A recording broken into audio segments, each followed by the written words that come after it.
It was a quiet Saturday morning, the kind of morning where the sun painted golden streaks across the driveway and the world seemed to move just a little. Slower than usual, I was sipping my coffee, admiring the gleam of my 1967 Mustang, a car I had poured years into restoring. Every curve, every chrome accent, every hum of the engine was a piece of me, and on that day, I had no plans to share it with anyone.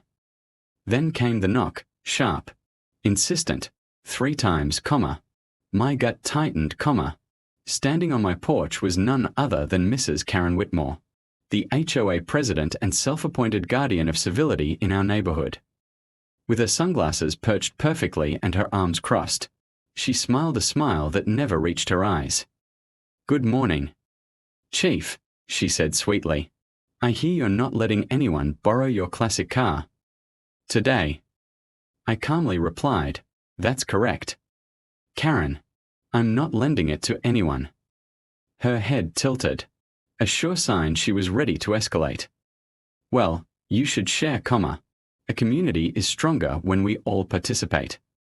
I reminded her it was my car, my decision, and the law supported me, but Karen was undeterred, with dramatic flair.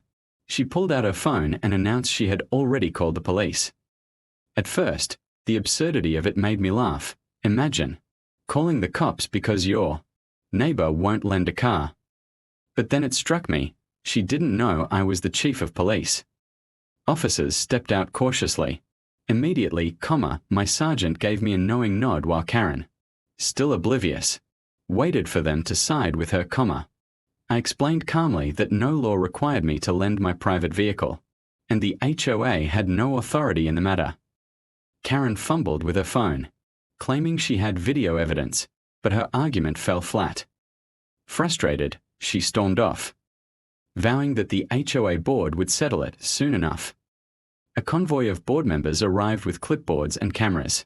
As though ready for war, Karen declared loudly that the community had a right to my car, but I addressed them firmly.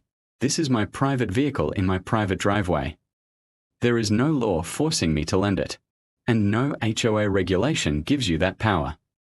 Silence followed, the crowd realizing the absurdity of it all, even the board members exchanged embarrassed glances. Karen's face turned red with defeat. She muttered empty threats, stormed back to her SUV, and left with her little entourage dragging their dignity behind them. I leaned against my Mustang, sipping my coffee with a quiet smile as neighbors whispered and chuckled from their porches. The officers smirked before heading back to duty, leaving me to enjoy the peace of my Saturday morning once more. In the end, the lesson was simple. No matter how bold someone tries to be, the law and common sense always prevail. And sometimes, keeping your cool while absurdity unfolds is the best way to let everyone else learn the hard way. My Mustang gleamed proudly in the sunlight,